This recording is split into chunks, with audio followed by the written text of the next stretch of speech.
Sorry if my story gets a little disjointed. You see, I have not slept at all in the past, going on 50 hours now.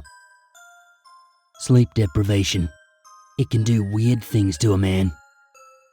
They say memory lapses, delusional thinking, tremors, hallucinations, irritability.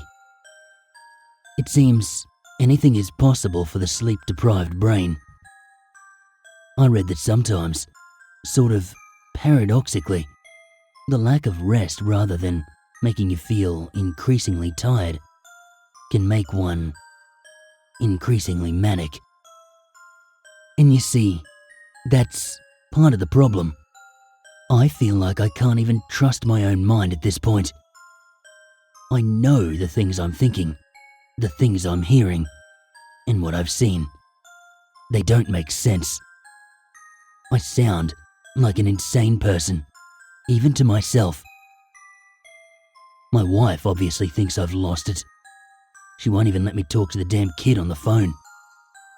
Shit. See, this is what I mean. I'm all over the place. I'm not here to talk about my marital issues. I came to tell you about what happened on Sunday night. Why I haven't been sleeping. Let me paint a picture for you. A man sits alone in his living room, the scruff of a 3-day beard shading his face to a Flintstone-esque two-tone. The glass of the half-empty craft beer bottle in his hand reflects red, yellow and green lights from under the tall Christmas tree in the corner. Under the tree, presents, some wrapped in traditional holiday paper and ribbons, but some are a bright Barbie pink. Open boxes, Chinese takeout, litter a short, glass coffee table, along with pinched, flat soy sauce packets and the man's sloppy socked feet. Fallen fried noodles and diced carrot fleck his baggy t-shirt. On the TV, a football game. The only lights in the room are the respective glows of the flat screen, the tree, and a candle on the window. Dad's night alone. In case you haven't realized, the man is me. Time feels still, frozen in this moment. Nothing is happening, all at once. Until a knock. 2 bangs, loud and forceful. They shake me from my stupor, and I actually spill a bit of my beer as I flinch on the couch. I rise from my seat, cautiously, and I check the clock above the fireplace. It's just after 9, a little bit late for unexpected visitors. About to turn the TV off and pretend I'm not home, I'm suddenly stopped by the voices. Quiet at first, reminding me of that scene from How the Grinch Stole Christmas, when the Who's gather to sing together on Christmas morning. You know, when the Grinch is listening from up on his mountain. The voices are children's, wonderfully in tune. We wish you a Merry Christmas, coming lightly through the front door. A smile came to my face. Carolers, I thought. Even if they are making their rounds a little bit late for my taste, their voices are so clear and pleasant, I can't help but oblige them. I brush the Chinese scraps from my shirt, and I go and open the front door. Let me paint you another picture.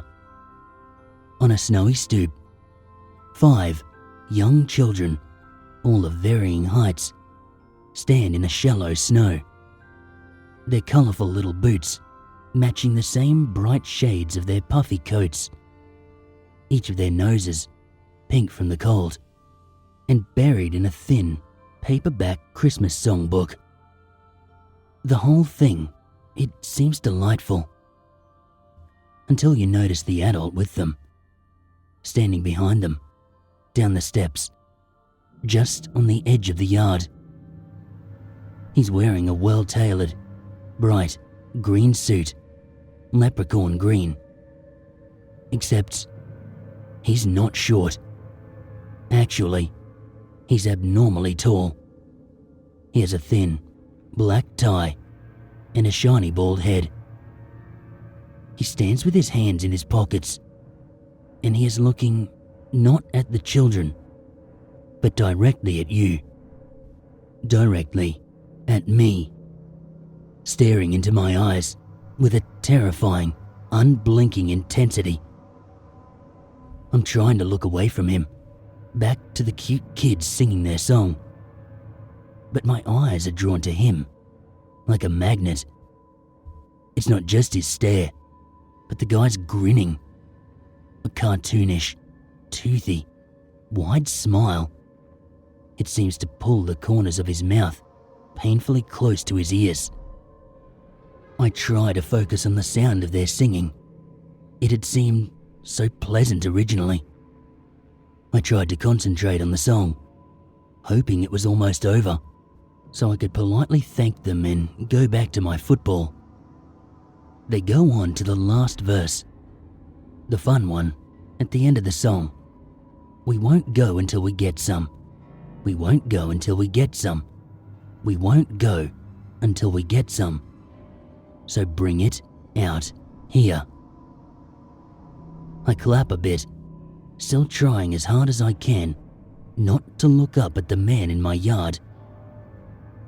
I start to close the door when they go back to singing more loudly.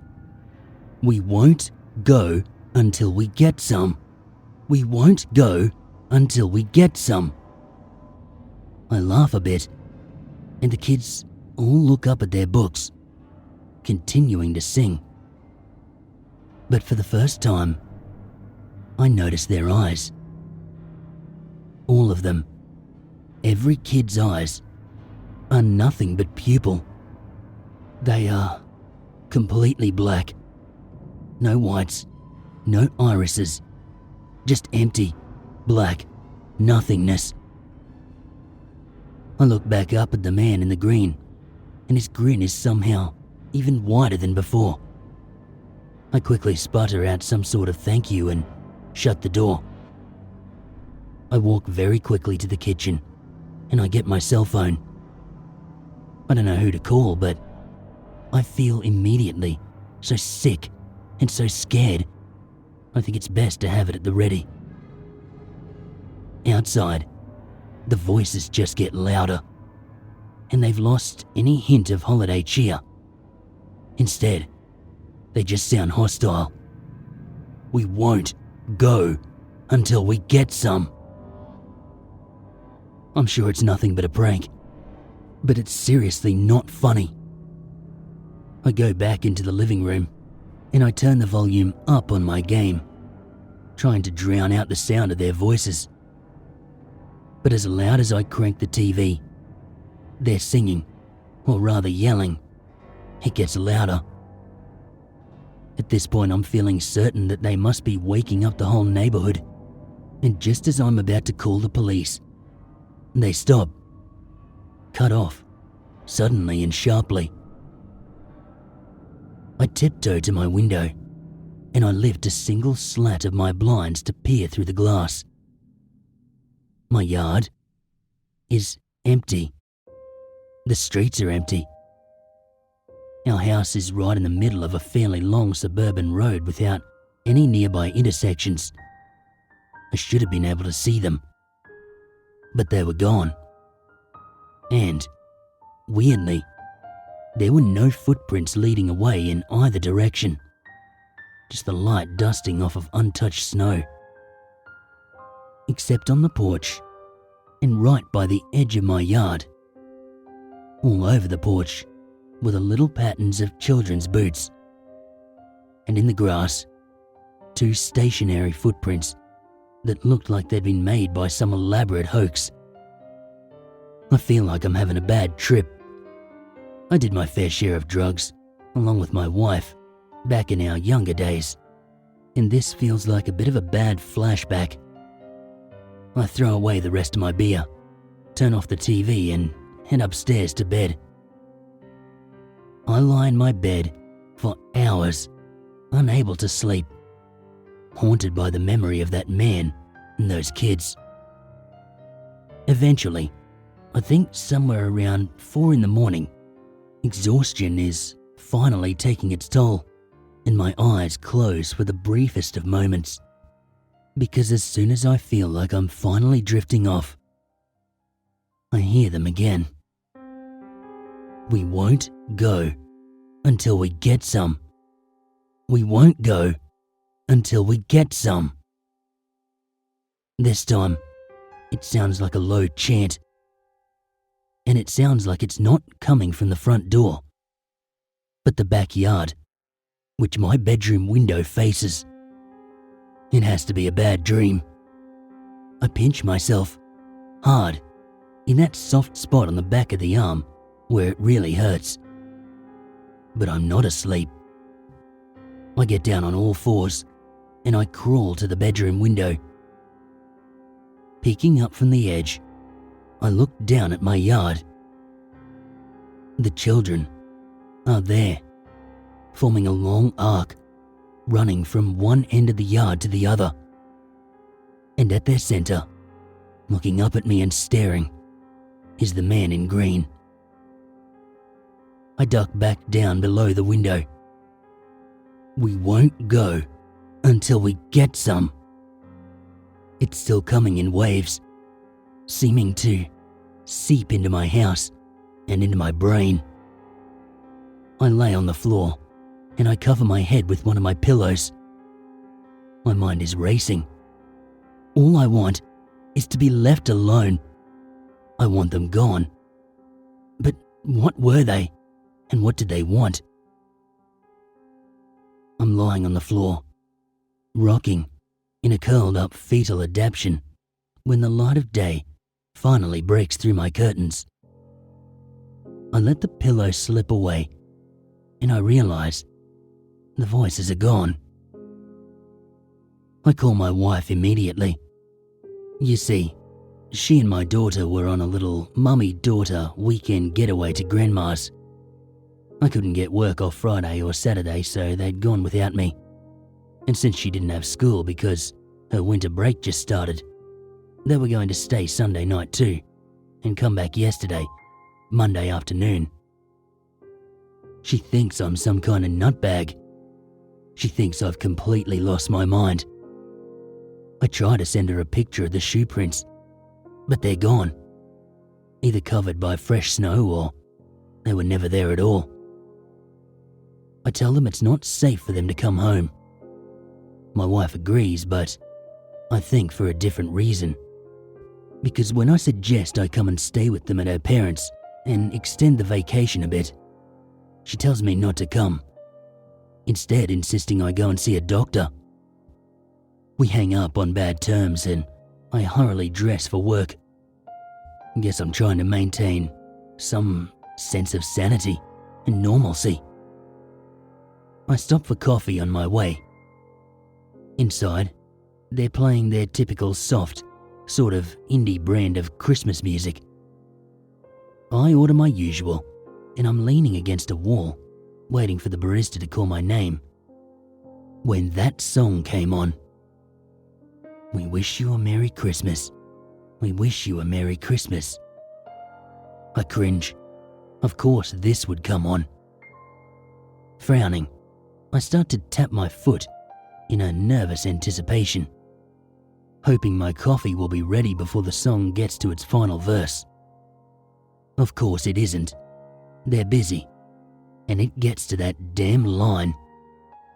And then, a blip of static, and it repeats again, and again, and again, and again.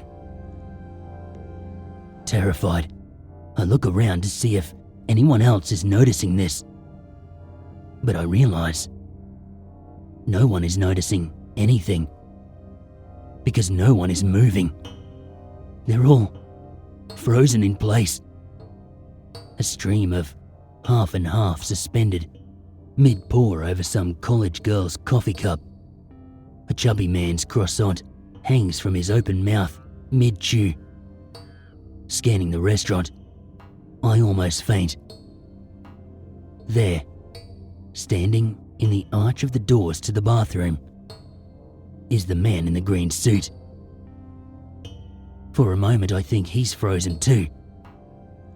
But then he cocks his head to one side, still grinning, as big as ever. And then he winked. I took off running, and as soon as I was outside, it was like time started back up. Right in front of my eyes, cars lurched to life, and people resumed stride from their previously static stances. I drove home, calling in sick to my office. The rest of the day, I spend alternately looking out my windows and searching the internet for anything that anyone else may have experienced like this. That's how I found no sleep. But unfortunately, nobody seems to have any stories like this about these haunting carolers. I'm starting to think that it might be because nobody lives to tell about them. Last night, as the sun was setting, I called my wife back to try to make peace. I asked again if I could come and stay with them, but she again said no. She told me that I'd scare our little girl if I spoke to her. She scolded me for not going to the doctor like she said. She told me she loved me and she just wanted me to get checked out, to get better. And then she hung up. And perfectly on cue, the singing began. I nearly shat myself when I looked up and I saw a kid's face in each window of my kitchen. Backpedaling out of the room, I ran to the dining room, where the grinning man leered at me through a window there too. The voices, they grew louder. We won't go until we get some. I locked myself in the downstairs bathroom. It's a tiny room with just a sink and a toilet. But the most important thing was there was no windows. I run the sink, force some white noise, and I hunker down in the corner. Outside the bathroom, I can hear the window panes shaking, hands rapping on the glass, and the front door shaking in its frame. Not caring how crazy I may seem, I finally call the cops. I explain to the operator that there are people outside my house trying to break in. I mention the bald man in the suit specifically, but I neglect to mention that the other people are, well, kids. They say they're sending officers to my home and to stay where I am. For the next 15 minutes, the singing and the shaking of my doors and windows continues, always getting louder, always seeming closer. I'm praying that the police will show up soon. And then I hear the front door burst open. I let out an audible scream from the bathroom, and I know that I've given my position away. Before I can reach the lock, the handle turns and opens, and standing over me are two police officers. They just stare at me. I can't say I blame them. Like I said, I know how crazy I seem. I'm laying on the floor of my bathroom, shaking, my baggy and bloodshot eyes blinking up at them, babbling about evil ghost children and a man in a green suit. They question me for some time, and then they leave me alone. I somehow manage to calm myself down, and I catch my breath enough to convince them that I'm not completely bonkers and not going to harm myself. They promise to send a squad car by my house every so often for the rest of the night. I thank them and I sit down on my couch, opening a beer, hoping to take the edge off this whole situation. For a long time, my home is quiet No singing, no knocking on the doors or windows. I'm again watching the football, the end of the Monday night game, when I notice lights outside. I stand quickly, and going to my window, I see a cop car pull to a stop in front of my house, and I let go of an enormous sigh. But turning back to my couch, my heart stops. The TV is frozen. Initially, I think, no big deal. Probably some snow on the satellite, messing with the signal. But then I see it. By the couch. I must have accidentally knocked one of my beer bottles off the coffee table. But it never touched the ground. It was hovering there, between the tabletop and the floor. Just stopped there, in the air. And then it went back to falling, hitting the floor just right so that it breaks. And at the sound of the break, the voice has come back again. We won't go until we get some. Once again, every window I turn to frames either the black-eyed face of a child or the bald, smiling man. I drop to my knees in the middle of the living room and I yell, I don't know what you want. I'll do anything. I swear. Please just stop. Please, go away. Take what you want. I won't stop you. Please. And then, the voices stop. I open my eyes, and the kids are gone. But standing there, in my living room, just mere feet in front of me, is the man. His smile reached its very widest, an unimaginable stretching of skin, revealing every tooth.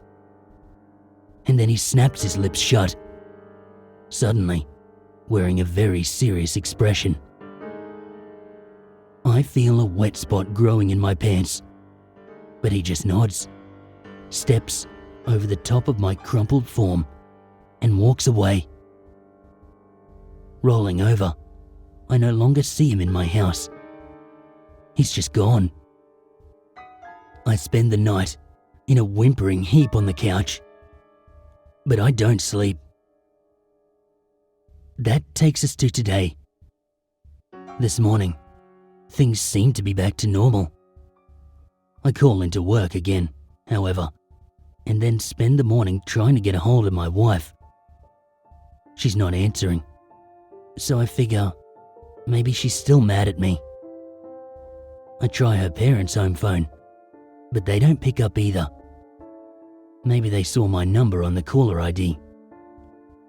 I'm seriously debating whether or not I've seriously snapped. Everything seems normal. The day passes without any more appearances from the carolers. I'm starting to think that the lack of sleep and diet of bad Chinese food may have gotten to my head. But the thing is, it's almost 3 now, and I've called my wife over and over today, and she's still not answering. Neither are her parents. I'm tempted to defy my wife's wishes and drive over there myself. But I've got this really bad feeling that I can't explain. I don't know what the kids wanted, but they said they weren't going until they got whatever it was. And now they're gone.